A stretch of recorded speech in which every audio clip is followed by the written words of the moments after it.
The stars looked cold and distant through the observation deck of the Earth battleship Endeavour. Admiral Grace stood alone, watching her shrink into a tiny blue dot behind them. She had served in the fleet for 30 years, and she had never felt this kind of anger burning inside her chest. 200 years ago, humanity had joined the Galactic Council. They had been so excited back then, so full of hope. The universe was vast and full of wonders, and humans wanted to explore every corner of it. They had come to the council as friends, as partners, as equals, or so they had believed. The 12 elder species had welcomed them with open arms, though with their 4 eyes and purple skin had called humans promising. The beings of pure light had found human art fascinating. The owl, tall, insect-like creatures had laughed at human jokes. Everything had seemed perfect. But time had a way of changing things. 2 centuries of peace had made the elder species forget something important. They forgot that humans had not always been peaceful. They forgot the wars, the struggles, the blood that had been spilled on Earth before humanity reached the stars. They saw only what humans had become, not what they had been. Commander Daniel walked up beside Grace. He was a good man, loyal and brave, with dark skin and eyes that had seen too much. He handed her a tablet showing the Council's response to their request for help. "They said no," he said quietly. "They called the colonies peripheral territories. They said we should handle our own problems." Grace read the message 3 times. Each time her anger grew hotter. The collective, a species of scaled warriors from the outer rim, had been expanding for months. They had already destroyed 2 civilizations, eating through their worlds like fire through dry grass. Now they were heading toward where 8 million human souls lived their simple lives. 8 million people, farmers who grew food in the asteroid soil, miners who pulled precious metals from the rocks, children who played in the domed cities, dreaming of futures they might never have. The Council had decided these people were not worth saving. Grace remembered the Council meeting like it was yesterday. She had not been there, but she had watched the recording 100 times. Ambassador Elizabeth Moore had stood before the 12 species and begged for their help. She had shown them the intelligence reports, the footage of attacks, the projected casualties. The High Speaker had blinked his 4 eyes slowly. His voice had dripped with something that sounded almost like pity, but was really just contempt. "Your species is young," he had said. "You have contributed little to our alliance. The Council's resources cannot be wasted on peripheral territories. Surely you understand." Elizabeth had not shown her anger. She was too good a diplomat for that. But Grace had seen the way her hands had clenched behind her back, the slight tightening around her eyes. She had understood then what the Council really thought of humanity. They were children, pets, amusing little creatures who had been allowed to sit at the grown-ups' table but were not really part of the family. The owl ambassador had actually laughed. Grace would never forget that sound, that clicking, chittering noise that passed for amusement among the insect species. He had found the whole situation funny. Millions of lives at stake, and he had laughed. "Set course for the system," Grace ordered Daniel, "and send a message to High Command on Earth. Tell President Cole that the Council has abandoned us. Tell him we are going to war." Daniel nodded and left to carry out her orders. Grace stayed at the observation deck, watching the stars. She thought about her grandmother who had died when Grace was just a little girl. Her grandmother had been a soldier too, back when there were still wars on Earth.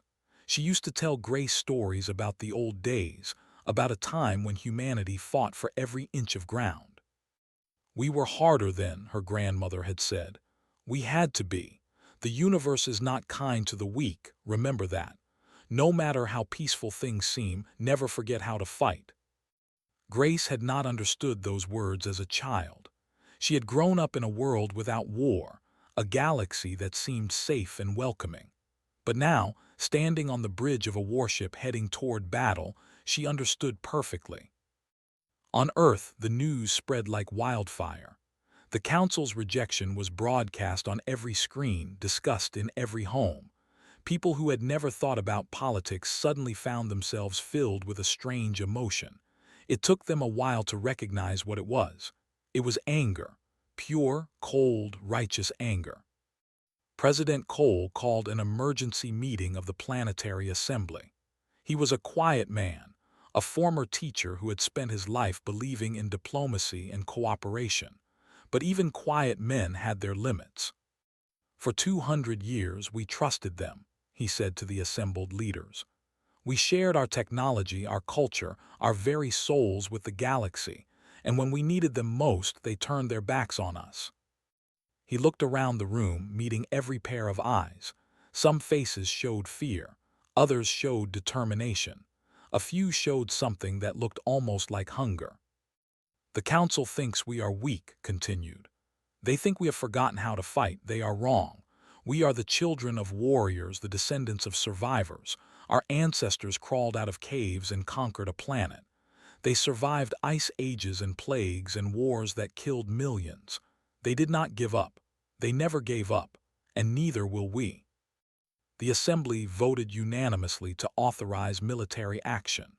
For the first time in over a century, humanity was going to war. In the system, the colonists received the news with mixed emotions. They were afraid, of course. They were coming and there was nowhere to run. But they were also something else, something they had not felt in generations. They were angry, and they were ready. Maria was a security officer who had retired to raise her family in peace. She had 2 children, a boy and a girl, who had never known anything but the quiet life of a farming colony. When she heard the council's decision, she went to her storage locker and pulled out her old uniform. "What are you doing, Mom?" her daughter asked. Maria looked at her children, at their innocent faces that had never seen violence. She thought about the coming to take everything from them. She thought about the council that had abandoned them. "I am remembering who I am," she said quietly, "and I am going to protect you, no matter what it takes." Across the human territories, millions of others were making the same decision. They were remembering. They were awakening. And the galaxy would soon learn that some memories should never be forgotten. The shipyards of Luna had been quiet for decades. They had built cargo vessels and transport ships, peaceful machines for a peaceful age. Now they roared with activity day and night. Workers who had never touched a weapon system suddenly found themselves installing missile launchers and plasma cannons. Engineers who had designed agricultural equipment turned their minds to armor plating and shield generators. Stood at the observation window of the Mars defense grid, watching a fleet of warships take shape in the orbital construction yards. She was 28 years old, too young to remember the last time humanity had faced a real threat. Her entire life had been spent in comfort and safety, but something inside her had changed in the past few weeks. Something old and fierce had woken up. "My grandmother used to tell me stories," she said to Park, a young ensign who worked beside her. "She talked about the wars before we joined the council. She said humans were different then, harder, more dangerous." Was barely 22, with a round face and eyes that still held too much innocence. He had joined the fleet because he wanted to explore the stars, not fight wars. But he was learning fast. "Maybe we are still the same," he said thoughtfully. "Maybe we just forgot what we were capable of." Nodded slowly. That felt right. It was not that humanity had changed. It was that they had been sleeping, dreaming peaceful dreams while the universe went on being cruel and violent. The Council's betrayal had been an alarm clock, waking them up to a reality they had tried to ignore. On Earth, volunteers flooded the military recruitment centers. Young people who had planned to become artists or scientists or teachers suddenly wanted to learn how to fight.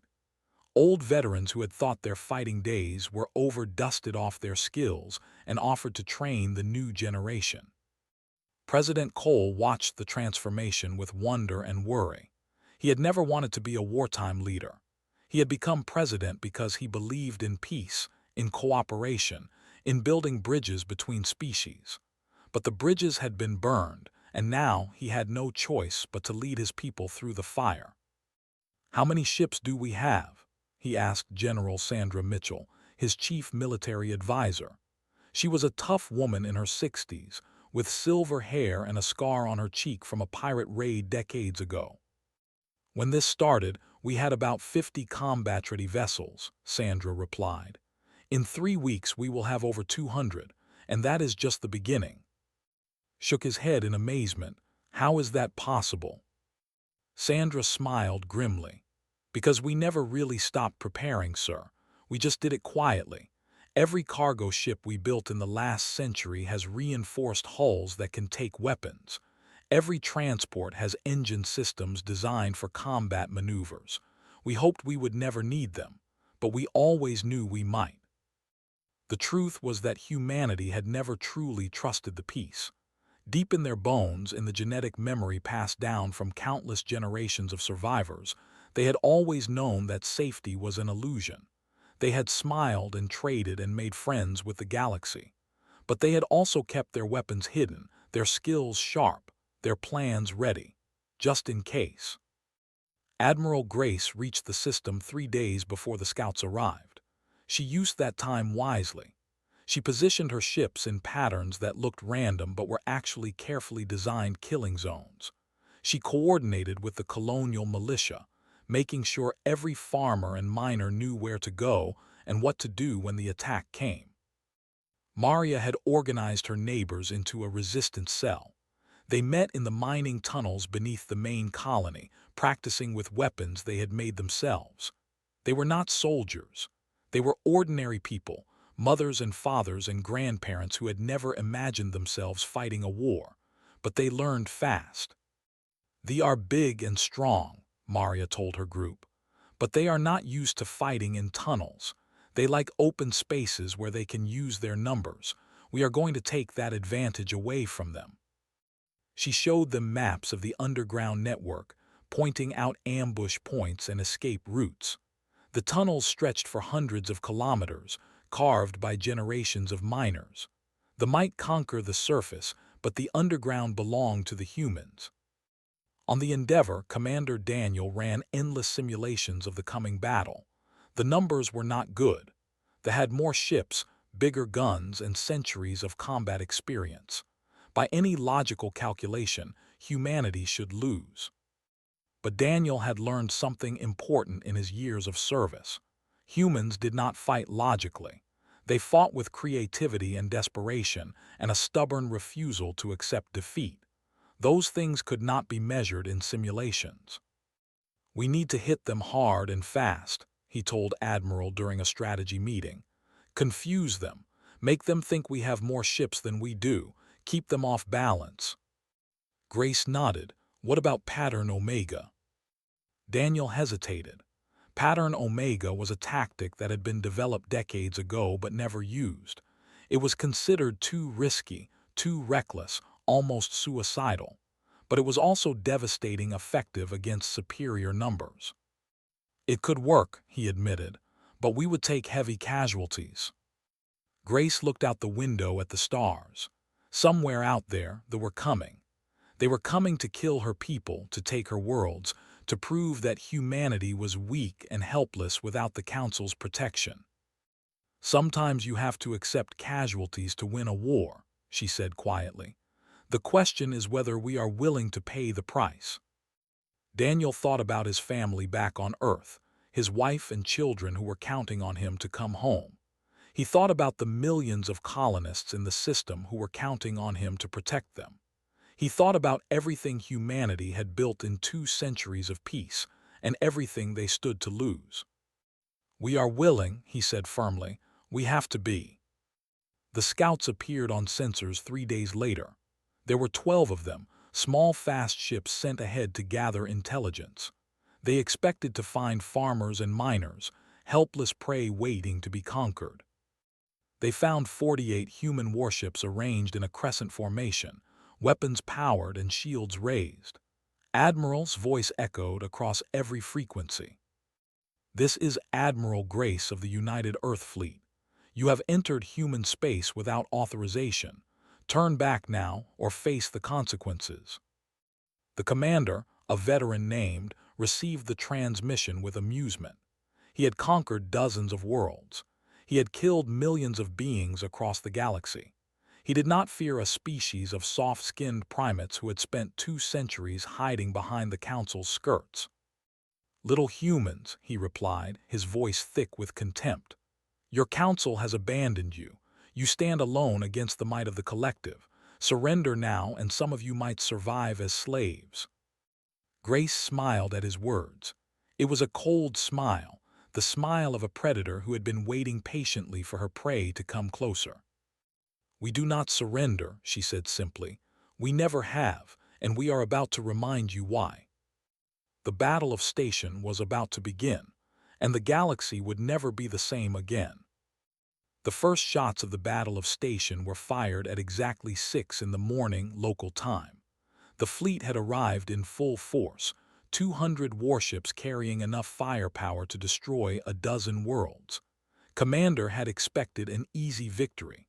He was about to learn how wrong he was. Admiral Grace watched the enemy formation on her tactical display. They fought the same way they always did, in tight clusters that relied on overwhelming firepower. It was a good strategy against most species, but humans were not most species. "All ships execute pattern Omega," she ordered calmly. Commander Daniel led the first wave of attack. His squadron of 15 fast frigates dove straight into the center of the formation. It looked like suicide. The thought it was suicide. They concentrated their fire on the incoming ships, certain they would destroy them in seconds. But the frigates did not fly in straight lines. They twisted and turned in patterns that seemed random, but were actually the result of years of training. Each pilot knew exactly where the others would be at any moment. They moved like a single organism, a swarm of angry hornets that could not be swatted. The first cruiser exploded 3 minutes into the battle. Then another. Then another. Daniel's squadron was dancing through the enemy fleet, striking and retreating, never staying in one place long enough to be targeted. "How is this possible?" roared at his officers. "They are outnumbered 4-1. They should be dying." But humans did not die easily. They never had. On the ground, the landing parties discovered the same truth. They had expected terrified civilians who would surrender at the first show of force. Instead, they found empty streets and silent buildings. The colonists had vanished. Then the attacks began. Maria crouched in a tunnel entrance, watching a patrol march past. There were 6 of them, tall reptilian warriors with scales like armor and teeth like knives. Each one carried enough weapons to level a building. They looked invincible. Maria raised her hand and gave a signal. 20 colonists opened fire from hidden positions around the street. They had no time to react. In seconds, all 6 were down. "Move," Maria ordered. "They will send more. We need to be gone before they arrive." Her group melted back into the tunnels, carrying the captured weapons with them. They were learning. Every battle taught them something new. Every dead enemy made them stronger. In space, the battle raged for hour after hour. Human ships took damage. Some were destroyed. But for every human vessel that fell, 5 ships went down with it. The math was impossible, yet it was happening. Lieutenant Commander had joined the Endeavor's crew just before the battle. She stood at the tactical station, coordinating fire patterns and tracking enemy movements. Her hands flew across the controls with a speed that surprised even her. "Enemy carrier at bearing 047, she reported. "It is launching fighters." Admiral did not hesitate. "All batteries concentrate fire on that carrier. Bring it down." The Endeavor turned like a great hunting beast, bringing its weapons to bear. Plasma beams lanced out across the void, striking the carrier again and again. The enemy ship tried to return fire, but the Endeavor was already moving, sliding sideways through space in a maneuver that should have been impossible for a ship its size. The carrier exploded in a ball of fire that lit up the darkness. felt a surge of fierce joy that she did not quite understand. She had never killed anyone before. She had never wanted to. But these creatures had come to murder her people, and something ancient in her blood rejoiced at their destruction. Back on the surface, the fighting grew more desperate. The had realized they were facing real resistance, and they responded with brutal force. They burned buildings and executed prisoners. They thought terror would break human spirit. They were wrong. Park had joined a militia unit defending the main water processing plant. He was scared. His hands shook when he held his weapon, but he did not run. He stood beside farmers twice his age and children barely old enough to lift a gun, and he fought. "They are breaking through the east wall," someone shouted. Moved without thinking, he grabbed a bag of explosive charges and ran toward the breach.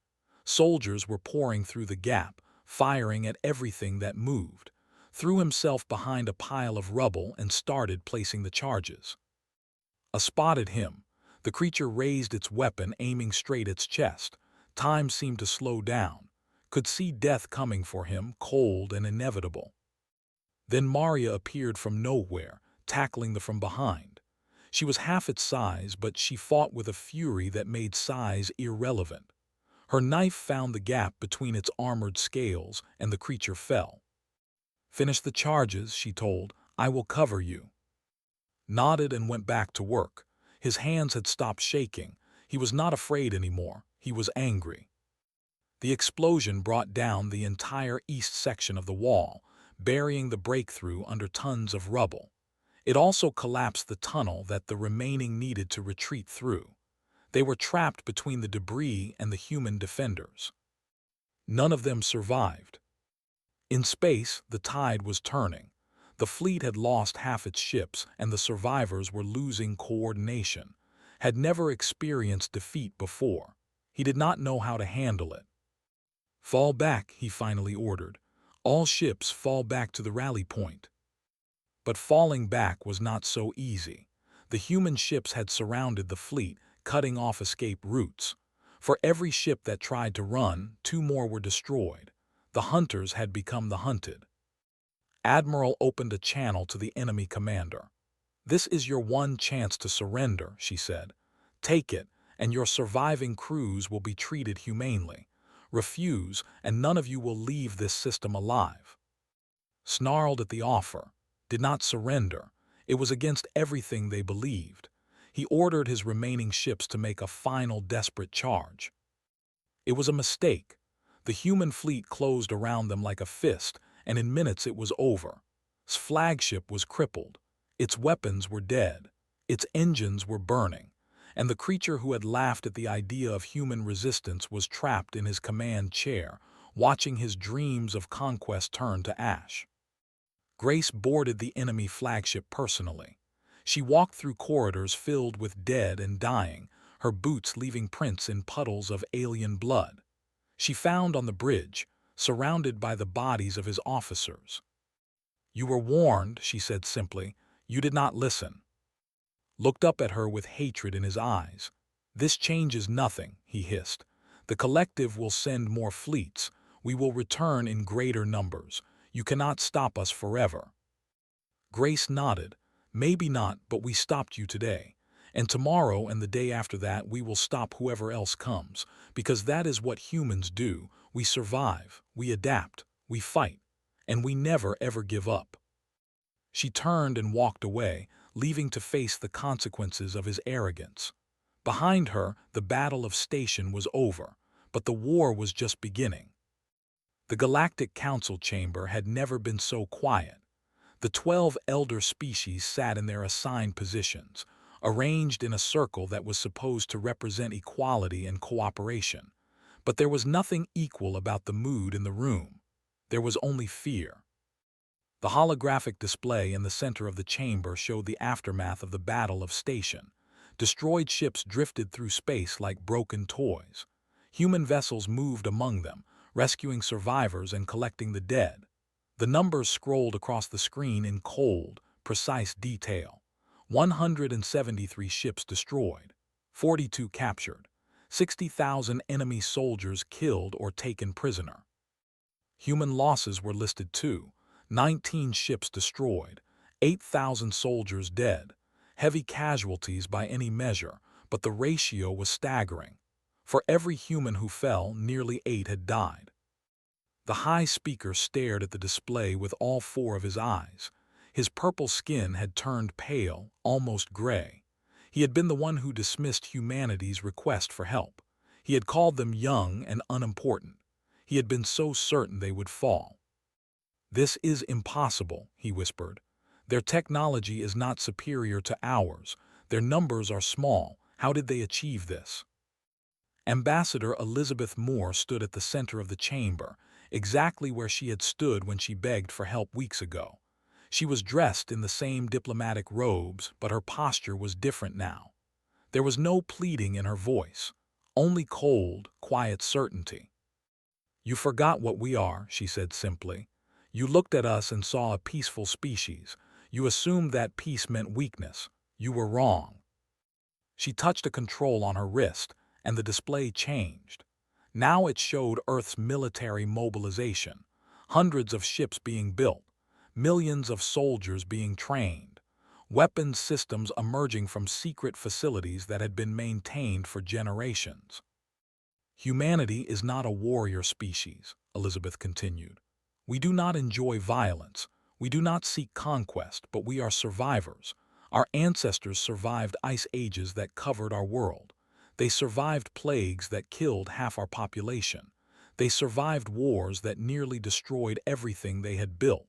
They survived because they refused to give up, and they passed that refusal down to us." The ambassador, the one who had laughed at humanity's request for aid, shifted nervously in his seat. His clicking mandibles made a sound that might have been fear or might have been embarrassment. Probably both. "What do you want?" he asked. His voice had lost all its previous arrogance. Elizabeth turned to face him directly. "I want you to remember. I want all of you to remember that humanity joined this council as equals. We were not children seeking protection. We were not pets to be tolerated and ignored. We were partners, allies, friends. And when we needed you, you abandoned us." She paused, letting the weight of her words settle over the assembled species. Several of them could not meet her eyes. The beings of pure light actually dimmed their glow in what seemed like shame. "The Council made a choice," Elizabeth said. "Now humanity will make a choice too.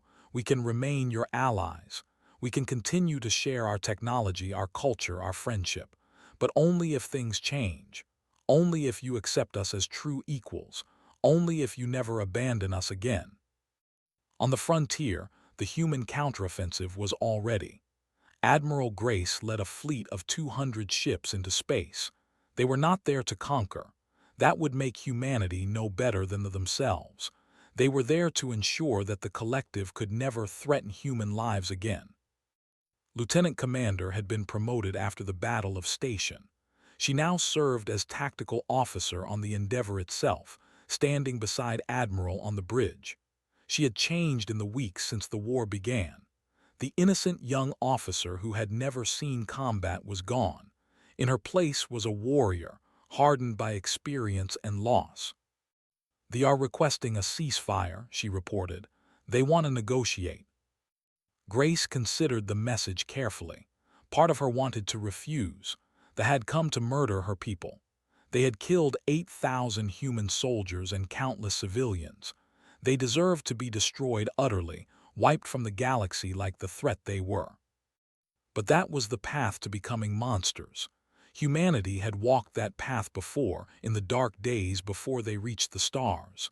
They had learned where it led. They had sworn never to walk it again. "Accept the ceasefire," Grace ordered. "But make our terms clear. The collective will withdraw from all territory they have conquered. They will release all prisoners. They will pay reparations to the species they have harmed.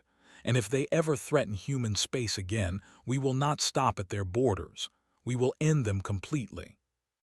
The terms were harsh, but they had no choice but to accept. Their fleet was shattered. Their military leadership was dead or captured. Their population was in shock, struggling to understand how they had lost so completely to a species they had dismissed as prey. Back on Earth, President Cole addressed the people for the first time since the war began. He looked older now, worn down by the weight of decisions that had cost thousands of lives. But there was also something new in his eyes: pride, determination, hope. "We have won," he said quietly. "But victory has a price. We have lost sons and daughters, mothers and fathers, friends and lovers. We have seen things we never wanted to see. We have done things we never wanted to do. The galaxy has reminded us that peace is not given. It must be earned, protected, defended. And sometimes it must be fought for." He paused, gathering his thoughts. The entire planet was watching. The entire human territory was listening. "I know many of you are wondering what comes next. I know you are afraid that this war has changed us, made us into something we do not want to be. I share that fear. But I also believe in us. I believe that we can be strong without being cruel. I believe that we can be warriors without losing our humanity. I believe that we can defend ourselves and still remain the people we want to be." In the Galactic Council chamber, the vote was unanimous. Humanity would receive a permanent seat on the Security Committee. Their voice would carry equal weight in all matters of defense and diplomacy. The High Speaker, who had led the rejection of humanity's plea for help, resigned in disgrace. His replacement made a point of consulting with Ambassador Moore before making any major decisions. Commander Daniel, now an admiral himself, returned to Earth as a hero. Crowds lined the streets to welcome him home. Children waved flags and cheered. It should have felt good. Instead, it felt hollow. He thought about all the people who would not be coming home. The pilots who had flown into the heart of the fleet, knowing they might not survive. The soldiers who had held the line on, fighting with weapons they had made from farming equipment. The civilians who had refused to flee, choosing to stand and fight beside their neighbors. They were heroes too, all of them, and Daniel swore he would never let the galaxy forget what they had sacrificed. The war was over. Humanity had won. But as Grace looked out at the stars from the bridge of the Endeavor, she knew this was not truly an ending. It was a beginning. The galaxy had been reminded of human strength. Now they had to show them what humanity would do with that strength. That was the real test, and it was just beginning. 6 months had passed since the Battle of Station. The galaxy looked very different now. The collective, once feared across 1,000 star systems, had collapsed into civil war. Their military was destroyed, their leadership was gone, and their people were fighting among themselves for control of what remained. The species that had terrorized the outer rim for centuries was now struggling to survive. But the changes went far beyond the Galactic Council had been transformed. The old order, where the 12 elder species made decisions and everyone else followed, was gone forever. Humanity sat at the table now, not as guests but as equals. Their voice carried weight. Their opinions mattered, and no one dared to dismiss them again. President Cole stood in the memorial garden on Prime. The garden had been built in the center of the main colony, in a space that had once been a marketplace. Now it held 4,218 names carved into walls of black stone. Each name represented someone who had died defending their home. Each name was a reminder of what the war had cost. Admiral Grace stood beside him. She had retired from active duty after the war, but she still wore her uniform for occasions like this. Some habits were hard to break. "We won," said quietly, looking at the endless rows of names. "But sometimes I wonder what we lost." Grace understood what he meant. The war had changed humanity in ways that were hard to measure. They had discovered something inside themselves that many had hoped was gone forever: the capacity for violence, the willingness to kill, the cold calculation that could sacrifice thousands to save millions. "We became what we needed to become," she replied. "That is what survival means. We adapt, we change, we do whatever it takes." Nodded slowly. "I know, But I worry about what we will do with this knowledge. We have reminded the galaxy that humans can fight. Now we have to show them what we fight for." In the years that followed, humanity worked hard to answer that question. They remained traders and scientists and artists. They continued to value peace and cooperation. They built new colonies, discovered new technologies, created new wonders. The peaceful side of human nature did not disappear just because the warrior side had awakened. But they also maintained their military strength. The shipyards that had built the fleet for the campaign continued producing warships. The soldiers who had learned to fight did not forget their skills. The weapons that had been hidden for generations stayed ready, just in case. Admiral Daniel became the head of the newly created Human Defense Academy. He spent his days training the next generation of soldiers, teaching them the lessons he had learned in battle. But his most important lesson had nothing to do with tactics or weapons. "We are not warriors by choice," he told every new class of cadets. "We are warriors by necessity. Our strength exists so that our children can live in peace. Never forget that. Never let anyone else forget it either.